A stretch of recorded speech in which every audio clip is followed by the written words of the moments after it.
Hello everybody and welcome back to another episode of the Amelie Maran Podcast. Today I'm looking a bit different and sounding a bit different because I'm actually coming out of having a cold. I thought I'd just get a bit cozier for this session today. I've got a lot to kind of talk to you guys about and I'm really excited about this topic. It's something I feel quite passionate about. I'm just quite excited to obviously get on with the episode. I just wanted to preface it with I'm not feeling 100% my best and thought we'd just get a bit cozier. Also, because of the topic today, I wanted to obviously try and keep it kind of cozy, make a little safe space where we can talk about this stuff because it is quite a big thing to talk about. I'm excited to get into it, so let's get on with it.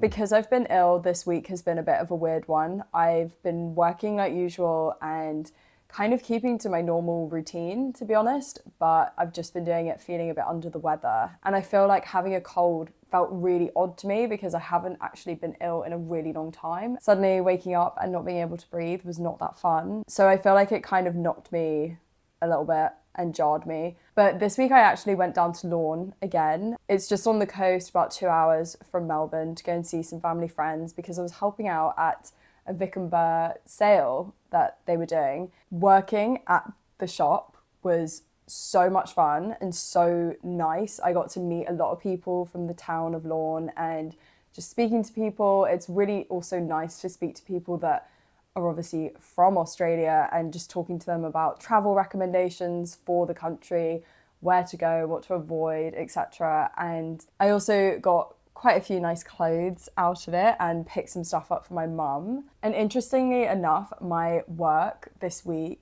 has been kind of centered around doing a lot of content and creating content for the company that I work for, which kind of became focused on sandwich shops. Now, if you don't know anything about Melbourne, I feel like the first thing you should know, they love their sandwiches. I don't know if this is an Australian thing. I don't know if it's a Melbourne thing. I don't know if it's just the area I'm in, but they love their sandwiches, take them extremely seriously. There's so many different variations. Every shop you go to, if you walk down the street that we live on at lunchtime, everybody's queuing up for a sandwich, everybody's wanting one, everyone is ordering one, and they're all just standing in the street enjoying it, which I kind of love, but I think part of me just isn't I'm not getting the hype yet, if that makes sense. I haven't had loads of sandwiches, but it's like a whole thing here in Melbourne, which I would say is kind of the equivalent to our Greggs in the UK. Like the way people love Greggs at home is the way people feel about their sandwiches here. You could have like a whole burger or something in your sandwich is how it feels. Like they go to extreme lengths to make the best sandwiches. And Sam got one last week and it was really good, to be fair. I just think I haven't hopped on the whole sandwich buzz yet, and it's not. I just think they're kind of more like toasties, and I don't know. I'm not there yet, but maybe I will be. They also have such a big dip culture here, which I find really funny. I was talking about it a few days ago, and just seeing that Australians take their dips so seriously. You have so many choices in the supermarket. Every supermarket you go to, you will have about 15 different types of hummus.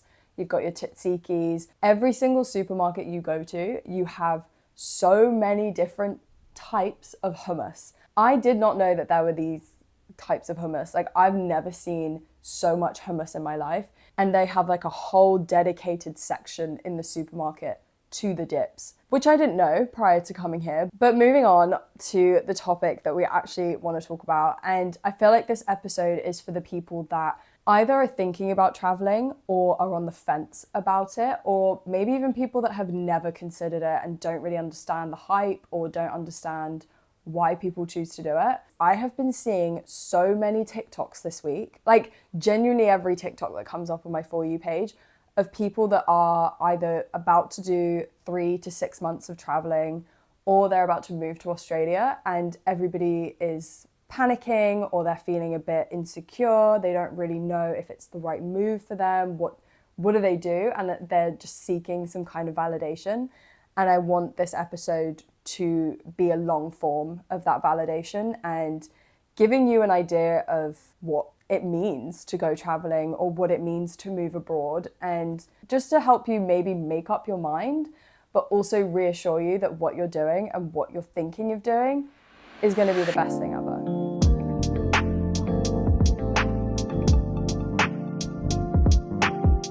You've got the classic, I'll travel later, and I just don't think I'll travel later is a good excuse anymore. I think it's quite an old cliche, and to be honest, it doesn't really mean much. And I think it's kind of a nice way of being like, I don't want to do it now, or I'm too scared to do it right now, or I don't have the money to do it right now. I think it's just a kind of umbrella term that is just thrown out there instead of wanting to actually commit to doing the traveling or moving somewhere new. But I completely get it. Life is so busy, responsibilities build up, but you also have to remember that the older you get, the more responsibilities you're going to have. And I just think sooner rather than later is the best time to travel, in my opinion. Also because life is just so fast paced and everybody's always on to the next thing. You're always at one job, then you're looking for the next job, and nobody has the time to stop and just go, actually, what do I want to do?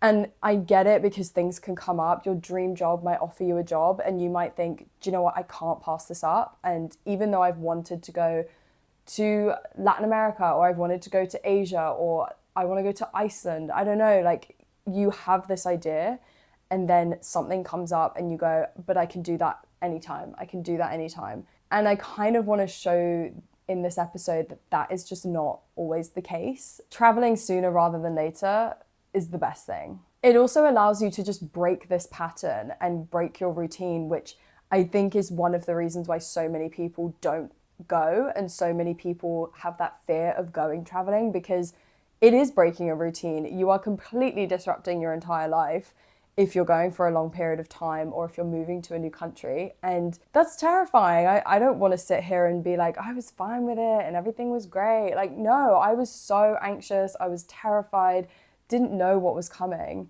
I think once you actually pause in life and just sit down and think, what do I want to do? Then it becomes so clear. And I think once you have that inkling to do it, it's not going to leave your brain. You're not going to stop thinking about it. It's going to end up being something that you wish you'd done, when in actuality, you could do it right now. To not play into the whole cliche of, you know, I'm going to go find myself when I travel and I've completely found myself traveling. I do want to say that traveling does transform you as an individual. I definitely feel like I'm a different person in certain aspects of life. I don't think I'm a completely separate new person with a whole different personality, but I definitely have a different mindset on certain things, because when you're at home, you're so comfortable. Like I've said, you have your routine, everything is kind of normal for you. And to break that and end up standing in front of insane places like Machu Picchu, or I don't know, the pyramids in Egypt, or a gorgeous temple in Asia, or even just a small town in Bolivia that no one's really heard of, it completely transforms the way you think and the way you see the world. And I think it made me realize how fucking insignificant I am on the planet and how small I am in comparison to everything around me. There is so much going on in the world that you just don't know or don't think about. When I was in the UK, I wasn't thinking about what people were doing in this small town in Peru. I didn't even know it existed. And I think to see that these places are real and these places have a whole different culture to you and how that works, and seeing it in front of you is so eye-opening, and it completely transforms your perspective on the world and how you see everything happening around you. I guess to put it plainly, it humbles you. You realize how insignificant you are. I don't mean that in a suppressive way or to try and make you feel small, but once you see different cultures, you understand that your home is not the only place and it's not the center of everything.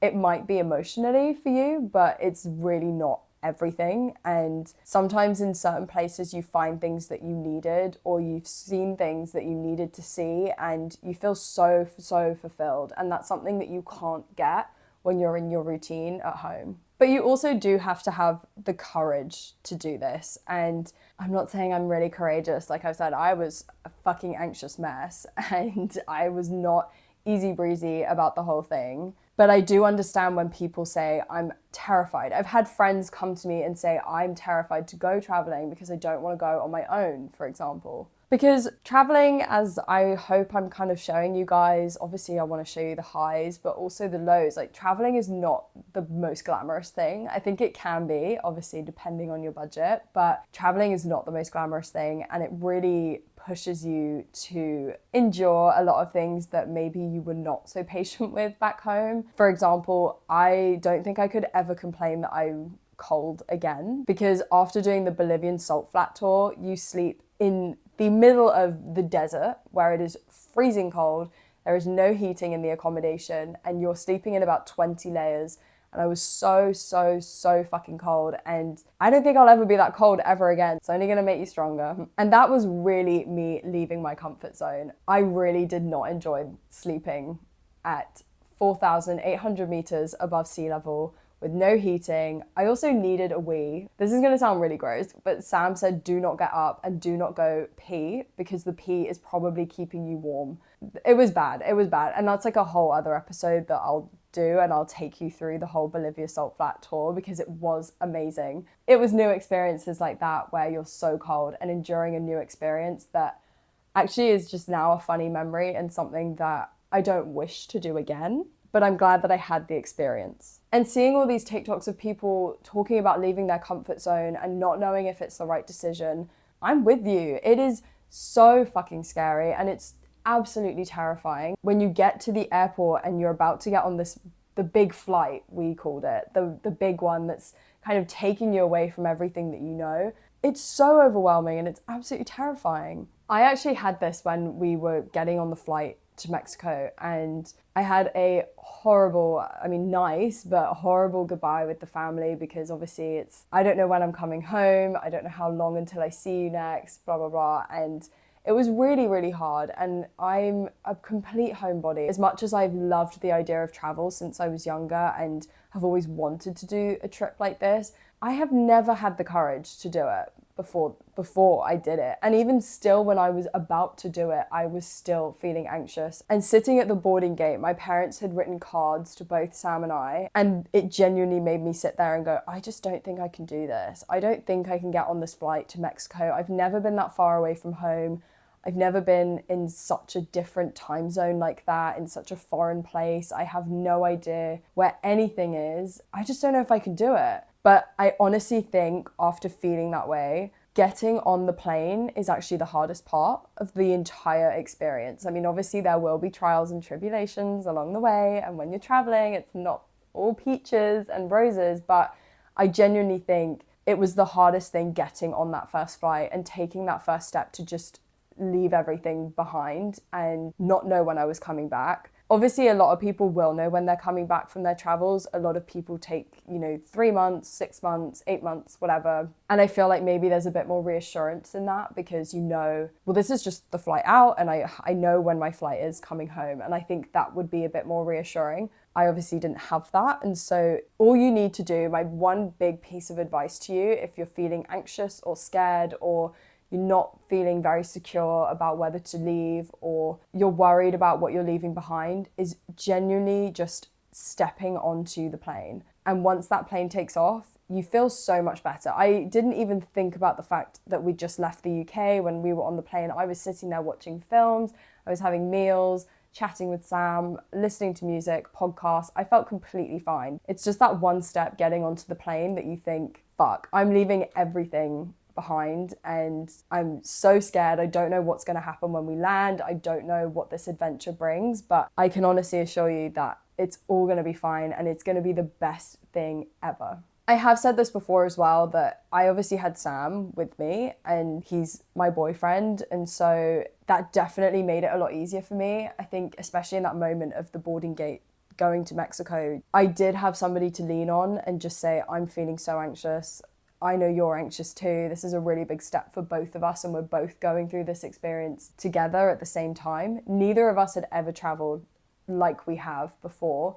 And so it was completely new for both of us. And having someone to lean on, I think, was a really, really good support system for both of us. I really understand how doing it alone could be so daunting and so overwhelming. And I honestly don't know if I could have done solo traveling before doing this trip. I really don't think that I would have been well equipped. I know that once I get on the journey, I would be fine. But I think having a support system that was traveling with me was obviously so helpful. But going solo traveling, after speaking to friends and speaking to people that have done it, it honestly just sounds like the best experience to build confidence, to completely grow as a person and really take time for yourself and really reflect on you and what you want to be doing. I think it made me realize that as a solo traveler, you have to put yourself out there so much. What's nice is there's such a big solo travel community. Sounds weird because everybody's traveling individually, but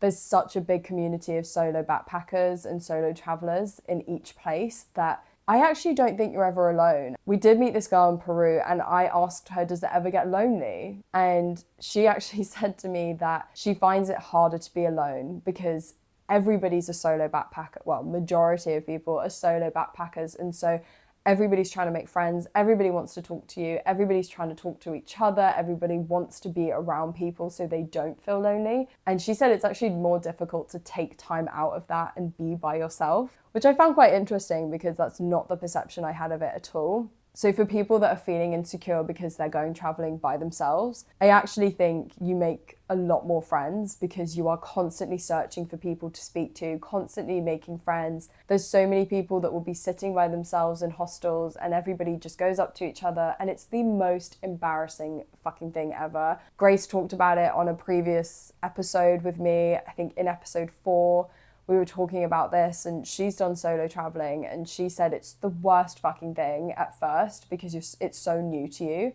But you going up to people, you just have to put yourself out there and you just have to say, hi, can I sit with you? Can I come and eat with you guys? Are you going out tonight? Can I come with you? And it's so embarrassing. You feel like it's your first day of school or something where you haven't got any friends and you're like, can you be my friend? But it actually sounds like you make so much more friends solo traveling. As a couple, we were kind of able to control who we did and didn't speak to because people could see that we spoke to each other and knew each other. We had to be maybe even more social and be bigger social butterflies because it's intimidating. You as a solo traveler might not want to approach a couple that are sitting at a table having a conversation, don't want to interrupt, but I promise you 9 times out of 10 they're not going to give a shit and they're going to say, of course you can come sit with us, we'd love to chat to you. Because you've got to remember, if you're traveling in a couple or just 2 friends, they are the only other person that they are speaking to the entire time. And so it's actually probably quite nice to get some time apart from each other and speak to different people, gain different ideas, perspectives from people, different travel routes, different recommendations for things. So actually it's so beneficial, and I think it's embarrassing at first, but you get so used to it and realize that everybody else around you is going up to people and speaking to them. And you end up with so many friends at each hostel you go to.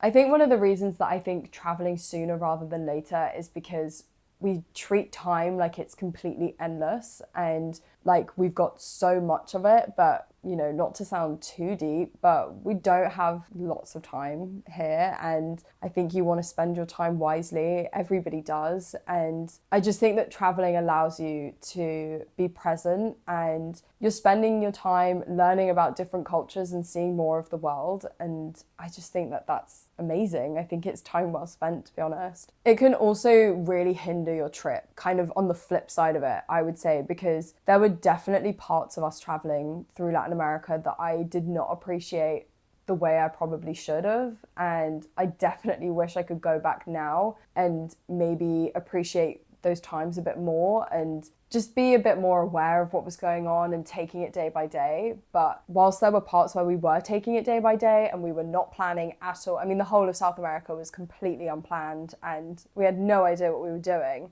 I think that made me as an individual kind of keep thinking about the next thing, because in my head I'm thinking, well, the next place we're going to is this, and then we've got Australia in this amount of time and we need to prep for this and we need to do this, and just slowing down, taking the time. Time is your best friend when you're traveling. You want to use up all of your time doing everything that you want and everything that you're excited to do. So when you're sitting there rushing, it can just ruin the experience, and you suddenly realize that maybe you might have missed out on certain things when if you'd just taken a minute, paused, it might have been an amazing experience. It's never gonna be the right time to go traveling.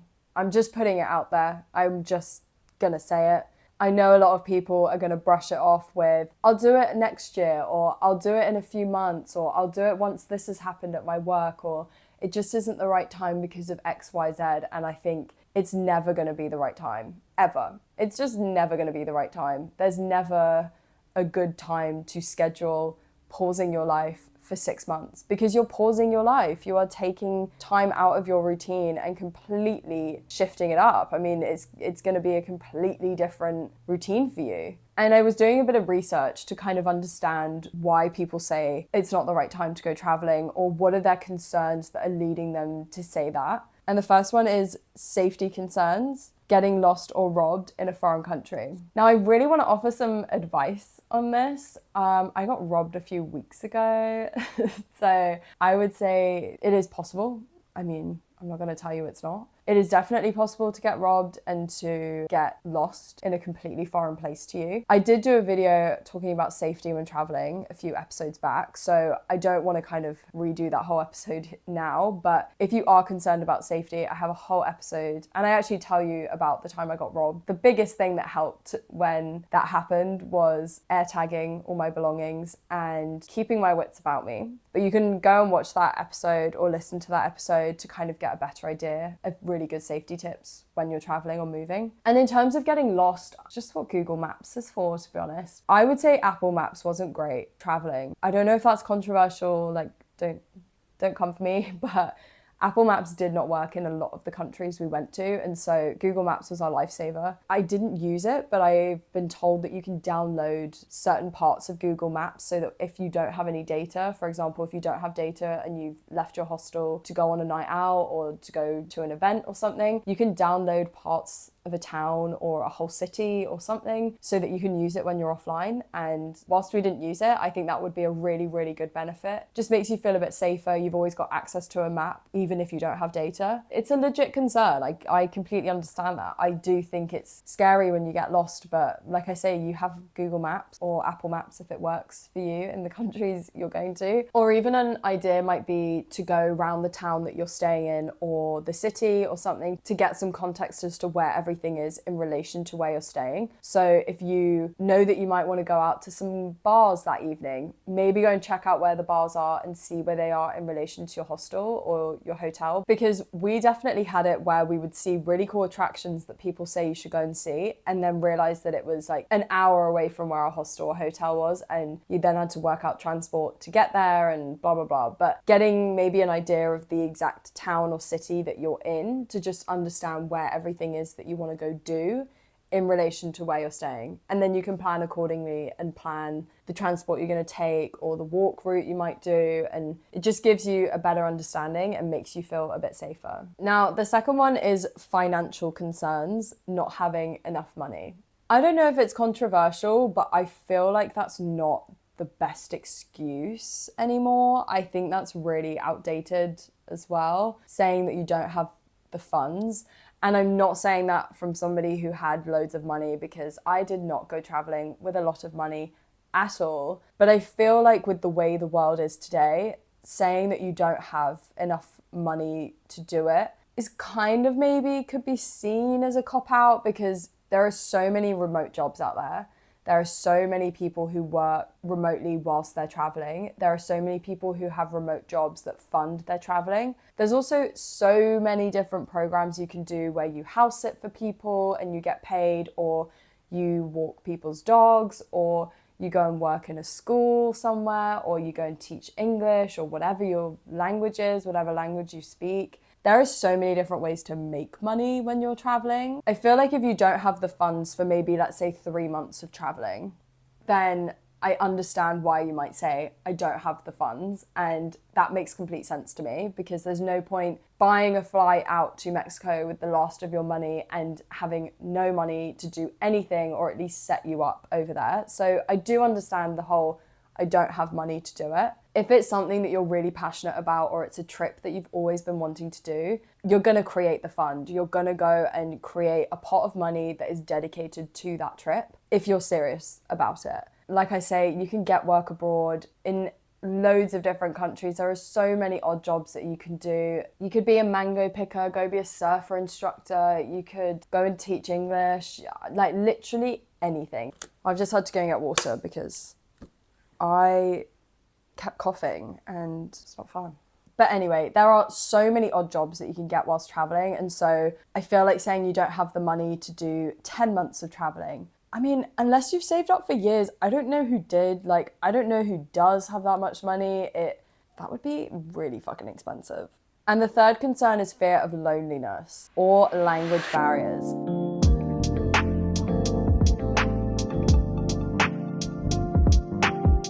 This is a thing. Like, I completely understand this and completely get this. Fear of loneliness can come in the form of solo traveling, and I feel like that's the more obvious one, of feeling like you haven't made any friends or you haven't spoken to a lot of people, you're feeling a bit insecure, you don't really know what to do, and you miss home, and it just leads to just being quite down maybe. I think the general fear is being isolated because you are in a completely foreign country. You may or may not speak the language, and so communicating with people has become 10 times harder. There were definite times where Sam and I would have frustrations with the fact that we couldn't speak fluent Spanish when we were in Latin America. I would say my Spanish is pretty good. My mom is Spanish and she speaks fluently. It's her first language. I feel pretty confident in my Spanish, and I was really good at it whilst we were there because it was improving constantly. But there were certain things that I could not speak to people about, and it was so frustrating. For example, I got a really bad sinus infection when we were in Venezuela, and I don't know what it was. I think it was the aircon on the bus when we got the bus to Venezuela, but for some reason I woke up, head was pounding, nose really hurt at the top, like it was horrible. And I needed a specific medication. I needed a specific nose spray that they have. I've had it before in the UK. It's really simple and it cures it in 2 seconds. It's fine. But I couldn't communicate that with the pharmacist. And luckily, my friend Val, who is the one that lives in Venezuela, was there with me. And so she could help me communicate what I needed and what medication I needed. But even all the way up to being in Chile, when we would go to markets or, I don't know, we would go to certain places and you just feel like you can't communicate what you need. I actually found it a real culture shock when we came to Australia and people spoke English. I found it extremely strange to me and I found it very jarring.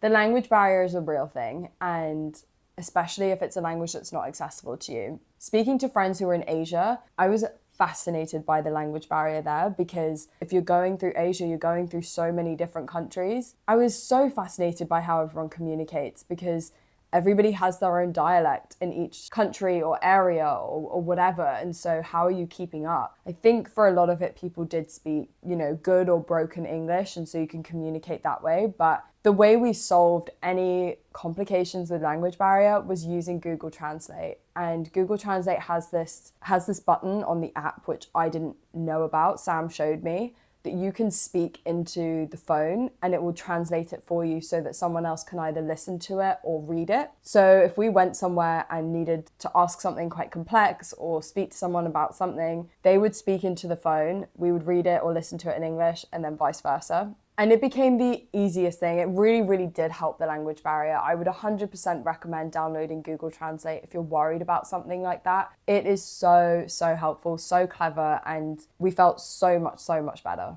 And dealing with the fear of loneliness, I think, is kind of aimed at solo travelers because you think that you're going to be quite isolated, but like I've said, you make so many friends, and I think you're never going to be as lonely as you think you are. I've had a few friends come to me and say that they're worried about going on their own. They don't want to solo travel by themselves. They're worried that it would just be too overwhelming for them as an individual, not having someone they know there. But I promise you, you meet so many people and you actually can't get away from people. Then I also think that there is a slight loneliness to being in a couple as well. I don't mean lonely between us, you can isolate yourselves as a couple very easily because people will see you talking to each other and think, okay, well, they're sorted. They don't maybe want me to invade or interrupt their conversation. And so I think that can kind of isolate you sometimes. There were definitely places that we stayed and hostels we stayed at where we kind of kept to ourselves, but that's also our choice. We can control it a bit more if we want to speak to people or if we don't. And it's fine either way because we have each other, but it definitely can be a different kind of isolation where you feel like you haven't spoken to anyone new in a long time and maybe you're not meeting as many people as you thought you might. But I think it just depends on the couple in itself, because if you're happy just spending time with your partner and you're not too fussed about meeting people, then you can make the trip that way. But I think if you guys are really social butterflies and you want to meet new people, or one of you wants to and the other doesn't, there is a space for you to be able to go and meet new people and make new friends, either together or as individuals. And I absolutely loved that about the hostel community and kind of atmosphere there. Now we want to be getting started. So if you've watched this video and gone, yeah, I'm going to do it, I'm going to go traveling, or I'm going to go and do that trip that I want to do, this is how I recommend you get started. So the first thing is create a travel fund and dedicate some money towards that. Even if it's £10, $20, whatever currency you're using, even if it's a little bit of money a month, just put some money in an actual fund for yourself and create a goal for yourself.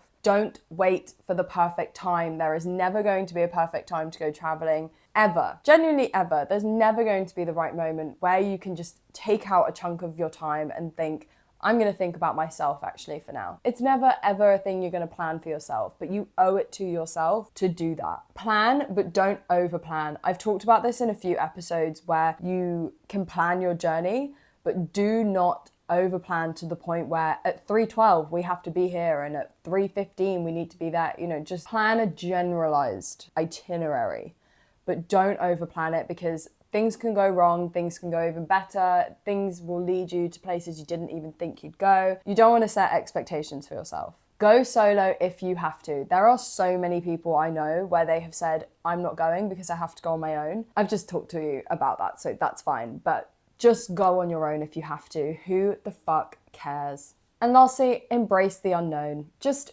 completely take it with both hands and just go with it. There are only certain elements of traveling that can be controlled. You just have to embrace every moment and take it as it comes. And this isn't about pressuring people to go traveling or to make it look like, look how great my life is, I went traveling, because I'm obviously telling you the good and the bad of doing it. So I don't want people to feel like I'm trying to pressure you into going traveling, or I don't want to promote it as a way of ticking a few things off a list just to say you've done it. This video is more for people that have either thought about traveling or moving abroad, or are planning it right now and feeling a bit overwhelmed or scared. Or it's for people that have never thought about it and now have seen this and thought, do you know what, I might give it a go. But either way, the whole point of it is to actually experience it. And if you're doing it with the intention of just ticking things off a list, or like I said, feeling like you've been pressured to go, I don't think you're going to enjoy it. It needs to come from you, and it needs to be something that you want to do. Also, you don't have to go for very long. I've seen people that have gone traveling for a week, 2 weeks, up to 10 months.